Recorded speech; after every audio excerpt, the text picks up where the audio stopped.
Всім привіт! Зараз покажу, як провірити рульові тяги і наконечники. Беремо отак і гойдаємо колеса ось так. І слухаємо.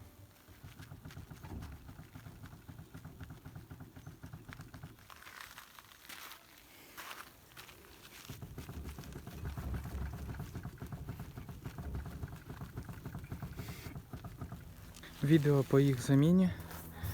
Ось ссылка або під відео.